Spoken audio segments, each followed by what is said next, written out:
네, 오늘은 두려워하지 말고 믿기만 하라 라는 제목의 말씀을 함께 나누기 원합니다. 자, 오늘 본문을 포함하고 있는 마가복음 5장 21절에서 43절까지 이어지는 말씀은 회당장 야이로의 딸을 살리시는 사건, 그리고 그 중간에 그 과정 중에 발생한 혈루증 여인이 치유받는 사건이 기록되어 있는데요. 이 두 사건은 별개의 사건이 아니라 긴밀한 관계 속에서 예수님의 신적 권위를 드러냄과 동시에 모든 문제의 해답이 되시는 예수님에 대해서 나타내고 있는 사건이라고 하겠습니다. 예, 거라사인 지방의 이 앞부분에 거라사인 지방에서 이제 군대에 귀신 들린 사람을 막 치유하신 예수님, 배를 타고 건너편 갈릴리 지역으로 건너오셨습니다. 이 즈음에 예수님의 소문이 두루 퍼졌기 때문에 많은 사람들이 예수님을 보려고 몰려들었어요. 그래서 바닷가에 그대로 서신 채로 예수님은 자신에게 몰려나온 그 사람들에게 말씀하시고 계시는 중이었습니다. 그때 회당장 중에서 하나인 야이로라고 하는 사람이 이 예수님 앞에 나왔습니다. 그리고 그 발 앞에 납작 엎드렸습니다. 회당장은 유대인의 신앙 공동체인 회당을 관리하는 사람을 이르는 말입니다. 당시 회당에는 10명의 관리가 있었고 그 중에 3명 정도가 회당장의 책임을 맡았다고 해요. 이들은 제사장처럼 이렇게 세습되어서 자식에게 이렇게 물려주는 그러한 직분은 아닙니다. 또 행정적으로 어떤 힘을 가지고 있는 그런 직분도 아니었어요. 그런데 이들은요, 일반 사람들 중에서 신실하고 신앙심이 강하고 그리고 덕망이 있는 사람들 중에 이렇게 선출되어 가지고 회당장직을 맡게 되는 명예직에 해당하는 자들이에요. 그래서 이 회당에 모이는 그 모임이나 예배를 주관하는 사람을 바로 회당장이라고 하는데, 따라서 유대인 사회에서 이 회당장은 존경을 받는 그러한 인물이었던 것입니다. 그런 회당장이 예수님 발 앞에 무릎을 꿇었다는 것은 그분의 권위를 인정하면서 그분의 경외심을 표하는 동작이기도 하고요. 동시에 그가 지금 절박한 상황에 놓여 있다는 것을 암시하는 것입니다. 예수님께서 계속해서 바닷가에 머물러 계시면서 사람들에게 이야기를 하고 계셨어요. 그러는 동안에 그는 계속 엎드린 채로 간구하고 있었던 것입니다. 유대 사회에서 종교적으로나 사회적으로 상당히 존경을 받는 위치에 있는 회당장이라고 하는 이 직분을 가진 사람이 젊은 목수의 아들이었던, 당시에 인정받지 못했어요. 천시받던 직업인 목수의 아들이었던 젊은 청년에게 가서 계속해서 무릎을 꿇고 간곡하게 간구하고 있는 이 모습은요, 일반 대중들이 보기에 매우 놀랄만한 일이었어요. 예를 들어 대형교회 목사님이 가가지고 시골 목수 출신 어떤 청년에게 가서 무릎을 꿇고 계속해서 뭔가를 간구하고 있는 모습인 거죠. 우리들의 보기에는 아주 이상하고 놀란 상황입니다. 그런 회당장의 이 행위는요, 그가 예수님의 어떤 신적인 권위를 인정하고 있다는 것과 예수님께서 그 문제를 해결할 수 있는 분이시라는 것을 이 사람이 믿고 있었다는 사실을 드러내는 행위인 것이에요. 야이로의 문제는 무엇이었습니까? 그에게 하나밖에 없는 딸이 이제 중병에 걸려가지고 거의 죽을 지경이 된 것입니다. 마가복음 5장 23절 말씀에 간곡히 구하여 이르되 내 어린 딸이 죽게 되었사오니 오셔서 그 위에 손을 얹으사 그로 구원을 받아 살게 하소서 하거늘 이라고 말씀합니다. 어린 딸이 지금 죽게 되었으니까 오셔서 좀 살려주십시오 라고 말하는 것은 그 문제의 해답, 그 딸을 살릴 수 있는 분이 이 예수님이라는 것을 인정하는 것입니다. 그런가 하면 어린 딸이라고 표현한 이 딸은 12살인데요. 당시 이 유대 사회에는 12살이 지나면 12살부터는 시집을 갈 수 있는 그런 나이래요. 그래서 그렇게 어린 나이라고 볼 수가 없다는 거죠. 그럼에도 불구하고 어린 딸이라고 표현했다는 것은 이 야이로에게 그 딸이 얼마나 소중한 존재인가 하는 것을 나타내는 것입니다. 그는 자신의 딸이 죽음 직전에 있었지만 예수님께서 손을 얹어서 안수하시면 낫게 될 것을 의심 없이 믿었던 순전한 믿음의 사람이었어요. 그런 그의 간구에 예수님은요, 즉시로 그와 함께 길을 가셨습니다. 예수님께서는 우리가 믿음으로 앞에 놓인 문제들을 그분 앞에 들고 나아갈 때 외면하지 않으시는 분이십니다. 예수님은 이제 야이로와 함께 길을 가셔서 야이로의 집으로 향해 이제 발걸음을 옮기셨는데, 이때 야이로는 얼마나 마음이 안심이 되었을까요? 아, 이제 됐다. 예수님께서 가셔서 이제 우리 딸에게 손을 얹으시면 지금 거의 죽음에 이르렀던 이 딸이 이제 살아날 것이라 하고 하는 이 생각이 들었으니까 그 마음이 너무나도 기뻤을 것입니다. 그리고 이 야이로의 말을 듣고 예수님이 그와 함께 가시는 것을 보고 거기에 있던 모든 무리들이 예수님께서 과연 이 문제를 어떻게 해결하시는지 궁금했어요. 그래서 그 모든 무리들이 막 예수님 주위로 막 몰려들기 시작했습니다. 그래서 이제 그 사람들이 막 예수님을 밀치고 이리 밀치고 저리 밀치고 서로 그러고 있는 거예요. 근데 그때 12년 동안 혈루증으로 고통받던 여인이 그 무리 중에 섞여 있었습니다. 당시 혈루증은 부정한 질병이었어요. 그래서 이 여인이 이 부정하고 또 불편한, 아프고 고통스러운 이 질병을 낫기 위해서 여러 의사들을 찾아다니면서 치료해보려고 여러 가지 시도를 했습니다. 그렇지만 오히려 병이 더 심해지게 되고 재산만 허비하게 되었어요. 그런데 이 여인이 예수님에 대한 소문을 듣게 되었습니다. 한 번이라도 이 예수님을 내가 만나기만 하면 내가 구원받을 수 있을 것이다 라고 하는 이 믿음을 가지고 있었어요, 이 여인이. 그래서 부정하기 때문에 사람들에게 가까이 하면 안 되는 이 여인이 무리 중에 몰래 끼어들어왔어요. 5장 28절 말씀, 이는 내가 그의 옷에만 손을 대어도 구원을 받으리라 생각함이러라 라고 말씀합니다. 내가 그 옷가지에 한 번이라도 손만 대면 내 이 병이 깨끗이 나을 것이라고 하는 이 여인의 믿음, 이 절박함, 그 믿음으로 예수님의 옷가에 그가 손을 대었습니다. 그리고 그 순간 12년 동안이나 괴롭히는, 자기를 힘들게 했던, 자기네 모든 삶을 피폐하게 했던 그 혈루증이 나았고 그녀는 그것을 깨달았어요. 그리고 예수님께서도 자신에게서 능력이 나간 줄을 아셨습니다. 이 여인은 그곳에 있는 무리들과 달랐어요. 무엇이 달랐지요?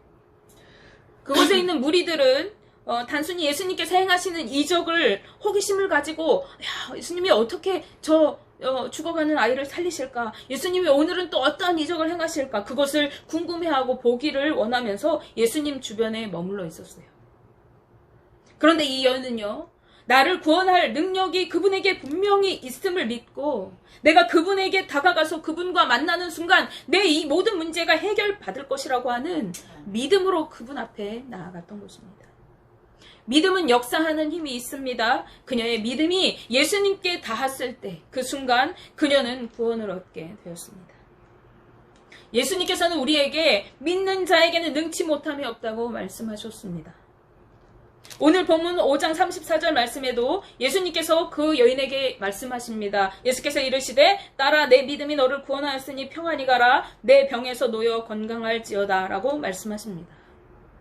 그녀의 인생을 12년 동안이나 고통 가운데 살게 했고 고통으로 몸부림치게 했던 그 문제를 믿음으로 주님 앞에 가져가는 순간 해결받게 되었던 것입니다. 그런데 예수님께서 그 여인과 말씀하고 계실 때에 회당장 야이로의 집에서 사람들이 급하게 왔습니다. 지금 예수님께서는 야이로와 함께 죽음을 앞에 둔 그의 딸을 치료하기 위해 가시던 길이었습니다. 급하게 달려온 사람들이 야이로에게 그의 딸의 죽음을 알립니다. 그리고 이제 더 이상 예수님을 괴롭게 하지 말라고 이야기합니다. 더 이상 예수님께 부탁할 이유가 없어졌다는 것입니다. 이들은 예수님께 대해서 제대로 알지 못하고 부분적으로 알고 믿고 있던 사람들입니다. 이것은 야이로도 마찬가지였어요. 즉 회당장 야이로를 포함해서 그 집 사람들은요, 예수님께서 아무리 죽을 병이 들어도 우리가 예수님이 그 사람을 낫게 하실 거야. 예수님은 죽을 병도 고치시는 분이야 라고 하는 사실을 알고 있었습니다. 그렇지만요, 예수님께서 그 질병뿐만 아니라 죽은 자도 살리실 수 있는 하나님의 아들이시라는 것을 알지 못했던 거예요. 그들의 믿음 없음은 예수님께 대한 그들의 호칭으로 우리가 알 수 있어요. 그 야이로의 집에서 온 사람들은 메시아를 뜻하는 주님이라는 호칭 대신에 예수님을 선생이라고 표현합니다. 선생이라고 하는 것은 당시 유대 사회에서 흔히 볼 수 있는 율법을 가르치는 평범한 랍비나 율법 교사를 이르는 말이에요. 따라서 이들이 사용하는 호칭을 통해서 이들이 예수님을 어떻게 생각하고 있는지를 우리가 엿볼 수 있는 것이죠. 그들은 예수님을 메시아로 믿은 것이 아니라 당시 유능한 율법을 가르치고 능력을 행하는 랍비 정도로 여겼던 것이에요. 아마도 야이로에게는 혈루증 여인이 방해자로 여겼을 것입니다. 지금 주님이 나에게 응답하시려고 하는데, 지금 내가 주님의 그 능력을 맛보고 우리 딸을 살리려고 하는데 저 여인이 중간에 끼어서 주님이 그 길을 가시는 것을 가로막고 있다. 저 여인 때문에 예수님께서 가시는 길이 지체되었고 그로 인해서 병든 내 딸이 결국 죽게 되었다. 그래서 이제 예수님께 대한 모든 기대가 무너졌을 것이에요. 아마도 혈루증 여인을 향해서 원망하고 있었을 수도 있습니다. 그러나 우리가 기억해야 할 것이 있어요. 우리를 절망하게 하고 우리를 낙심하게 하는 것은 죽음이나 어떠한 어려운 상황이 아닙니다. 누군가 나의 앞길을 막기 때문에 내가 절망하고 내가 그 힘으로 낙심하고 어려워하는 것이 아닙니다. 우리를 절망하게 하고 낙심하게 하는 것은요, 우리가 예수 그리스도에 대해서 알지 못하고 그분이 어떤 분이신지에 대해서 무지하기 때문에 그렇습니다. 우리가 주님을 알지 못하고 우리가 믿지 못할 때 우리의 소망이 절망으로 바뀌어지는 것입니다. 이것은 결국 우리의 불신앙과 직결됩니다.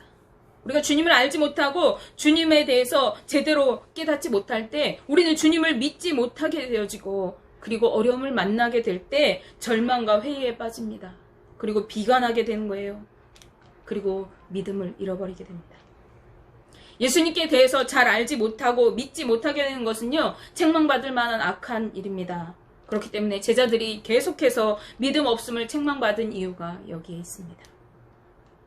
이러한 모습은 자신의 문제 앞에서도 믿음을 가지고 적극적으로 주님 앞에 나아갔던 혈루증 여인의 모습과 대조를 이루는 것입니다. 예수님은 혈루증 여인에게 말씀하시는 중에 사람들이 와서 하는 말을 우연히 듣게 되었어요. 그렇지만 예수님에 대해서 알지 못하고 믿지 못하는 그들에 대해서 주님은 너희들은 왜 이렇게 하느냐, 왜 의심하느냐, 책망하는 것이 아니라 눈 감아 주십니다. 그리고 오히려 회당장에게 희망을 주시면서 그의 집으로 향해서 나아가십니다. 5장 36절 말씀에 예수께서 그 하는 말을 곁에서 들으시고 회당장에게 이르시되 두려워하지 말고 믿기만 하라라고 말씀하십니다. 예수님은 하나님이십니다. 예수님은 모든 생명의 근원이 되시는 분이십니다. 그렇지만 예수님께서 누구인지 알지 못했던 야이로는 딸의 죽음과 자신의 그 생명의 근원이, 소망이 끊어진 것을, 그 상황을 직면하게 되었을 때에 그분을 온전히 믿지 못했습니다. 그러기에 믿음 없는 야이로에게 믿기만 하라라고 예수님은 말씀하십니다. 이것은 혈루증 여인에게 내 믿음이 너를 구원하였느니라 라고 하신 말씀과 대조를 이루게 되어집니다. 두려워하지 말고 라고 하는 말은요, 염려하지 말고 라는 말입니다. 즉 인간적인 염려를 내려놓고 예수님을 믿고 신뢰하라고 하신 말씀인 것입니다. 사람들은 대부분 생각하기를 살아있을 때 어떤 중병이 들었다 할지라도 고침받고 생명의 소망이 있을 것이라고 생각합니다. 그런데 이제 죽고 나면은, 죽음 이후에는 생명의 소망이 없다고 생각합니다. 이것은 우리 인간의 상식적인 이해이고 모든 사람들은 이러한 상식 이상의 것을 생각하지 못하고 살아갑니다. 그렇기 때문에 마르다와 마리아도 나사로가 죽었어요. 죽은 나사로를 살리기 위해서 그것에 오신 예수님에게 주께서 여기 함께 계셨더라면 내 오라버니가 죽지 않았을 것입니다 라고 말하고 있습니다. 그러나 주님은요, 우리의 상식 너머에 계신 분이심을 우리가 믿으시기 바랍니다. 예수 그리스도를 향한 믿음으로 모든 인생 문제를 해결받는 출발점이 되는 것입니다. 예수 그리스도를 믿기만 하면 우리의 문제의 해결점이 시작되어지는 것입니다. 죽은 자도 살리시는 능력의 주님은 우리의 모든 문제를 해결하실 수 있는 분이십니다. 예수님은요, 아무도 따라오는 것을 허락하지 않으시고 베드로, 야고보, 요한을 데리시고 회당장의 집으로 가셨어요. 예수님께서는 중요한 일이 있을 때마다 이 세 제자를 데리고 다니셨어요. 변화산에서 변화될 때도 그러셨고, 또 감람산에 오르셔서 기도하실 때, 십자가를 지시기 전에 기도하실 때도 이 베드로, 야고보, 요한을 데리고 올라가셨죠. 그것은 이들이 예수님의 수제자이기 때문이기도 하지만은 이들에게 예수님을 나타내시고 또 이들을 증인으로 삼으시기 위한 것입니다. 3명은 율법에서 지정한 최소한의 증인의 숫자입니다. 즉 죽은 아이를 살리심을 통해서 예수님은 자신이 하나님의 아들이심을 이 제자들에게 나타내시고 계시하시고 알리시고, 또 이 제자들로 하여금 예수님에 대해서 그분은 메시아시다, 그분은 하나님이시다 라고 하는 것을 증언하는 증인으로 세우기 위해서 이들을 대동하십니다. 그리고 예수님께서 야이로의 집에 가셨을 때 그곳에 수많은 사람들이 있었습니다. 죽음을 슬퍼하고 우는 사람들도 있었어요. 또 죽은 자를 위로하기 위해서 피리를 불고 떠들어대는 사람들, 막 주문을 외우는 사람들, 그러한 사람들이 그곳에 모여 있었어요. 완전히 시장통같이 북새통을 이루고 있었습니다. 예수님은 그들에게 너희가 어찌하여 떠들며 우느냐, 이 아이가 죽은 것이 아니라 잔다라고 말씀하고 그들을 책망하십니다. 인간에게 죽음은 하나님의 아들이신 예수님께는 자는 것과 같은 것이기 때문에 예수님이 이렇게 말씀하신 것이죠. 따라서 이것은 회당장의 딸이 죽은 것에 대해서 슬퍼하는 것을 너희가 왜 슬퍼하느냐, 네가 이 사람이 죽었다고 왜 슬퍼하고 있느냐라고 이렇게 나무라시는 것이 아니에요. 그것은 지금 당신들 그 가운데에 죽은 자를 살리실 수 있는 예수께서 오셨는데도 그들이 그것을 깨닫지 못하고 믿음 없이 여전히 울고 있는 그 모습을 책망하신 것입니다. 그러므로 너희가 어찌하여 떠들며 우느냐라고 말씀하시는 이 말씀은 너희가 어찌하여 믿음이 없느냐라고 하시는 말씀인 것입니다. 믿음이 없는 그들은 예수님의 말씀을 듣고 비웃었어요. 성경이 그들이 비웃었다라고 말씀합니다. 그런 그들을 예수님은 집 밖으로 다 쫓아내십니다. 예수님을 믿지 못하고 예수님을 알지 못하는 그들은 예수님이 행하시는 권세를 누리지 못하게 되어져요. 예수님의 그 능력을 동참할 수가 없는 것입니다. 마태복음 16장 17절에서 18절 말씀, 믿는 자들에게 이런 표적이 따르리니 곧 그들이 내 이름으로 귀신을 쫓아내며 새 방언을 말하며 뱀을 집어 올리며 무슨 독을 마실지라도 해를 받지 아니하며 병든 사람에게 손을 얹은 즉 나으리라고 말씀하십니다. 어떤 자에게? 믿는 자에게 표적이 따른다고 말씀하세요. 믿는 자에게 주님의 역사하심이 있습니다. 예수님은 온전하지 못한 야이로의 믿음에도 친히 그의 딸을 찾아가셔서 그 아이의 손을 잡고 달리다고 말씀하십니다. 내가 내게 말하노니 소녀야 일어나라 라고 말씀하십니다. 예수님을 만날 때에 그리스도의 권세로 인하여서 우리는 구원을 얻게 되어집니다. 우리가 믿을 때에 우리의 모든 문제로부터 우리를 구원해 주시는 분 예수님을 우리가 만나게 되어집니다. 그러게 주님은 오늘 우리에게 말씀하세요. 두려워하지 말고 믿기만 하라. 우리의 상황 가운데, 우리의 환경 가운데 우리를 절망케 하고 낙심케 할 만한 수많은 어려움과 고난과 역경이 있습니다. 그리고 그 모든 상황을 통해서 마귀는 우리의 믿음을 넘어뜨리려 하고 우리를 주님으로부터 멀어지게 하려고 합니다. 그러나 우리가 상황과 환경에 함몰되지 아니하고 오직 예수 그리스도, 오직 하나님만 바라볼 때에 우리는 주님의 그 능력을 경험하게 될 것입니다. 우리는 주님의 일하심을 볼 것입니다. 우리 눈에 아무것도 보이지 않는다고 해서 하나님이 일하시지 않는 것이 아닙니다. 주님은 여전히 우리 삶 가운데 일하고 계시고 우리를 가장 좋은 것으로, 가장 선한 것으로 인도하시는 분이십니다. 원하기는 우리 동성교회 가족들 모두가 인간적인 두려움과 염려로부터 벗어나서 오직 믿음으로 날마다 구원을 이루며 주님의 기적을 맛보는 삶을 살아가게 되시기를 주님의 이름으로 축복하며